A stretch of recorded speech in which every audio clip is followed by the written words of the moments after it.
think the reason I find international mediation so complex is, unlike commercial mediation where you know the parties, you know the issue, in international mediation, that's not very clear. Mm-hmm. It's not necessarily self-evident who needs to be at the table. Selecting the parties to come to the table is already a dispute in itself.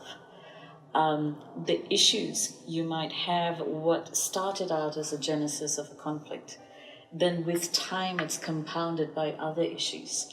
So, complexity of the conflict increases. A dispute might start in one locality, and with time it becomes spread to other localities, and it increases the number of participants that come into it. And I think the final point that I want to say about international mediation or peacemaking is that there is one thing that we always seem to forget. There is peace within a country, but there also has to be stability within the international system.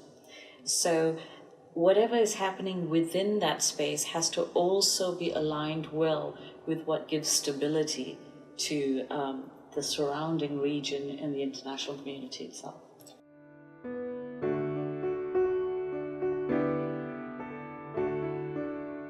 So I think there are three circles, if you will, maybe a spiral that goes up, where you have to talk with parties that are relevant, that hold power, that hold territory in the country.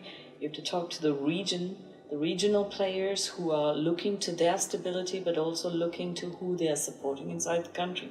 And you're looking at the big powers, particularly the Permanent Five and the regional big powers, as to what they think is a stable outcome for them as well, because they are the keepers of international peace and security. And so there are several layers of mediation that takes place, and I think that's where the complexity really is. Mm-hmm.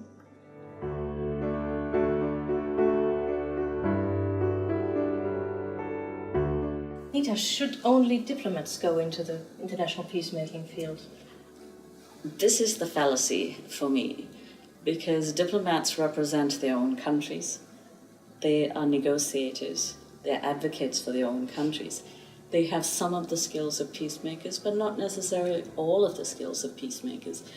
And there are lots of instances in which private sector can be involved, and I'd really like to encourage people in the private sector to think about this, especially the oil and gas industry, the extraction industry, people who could play a role to be conscious of the kind of conflicts that they are in the presence of, and how the production and their business can affect conflict and drive conflict, and to get involved behind the scenes to find outcomes.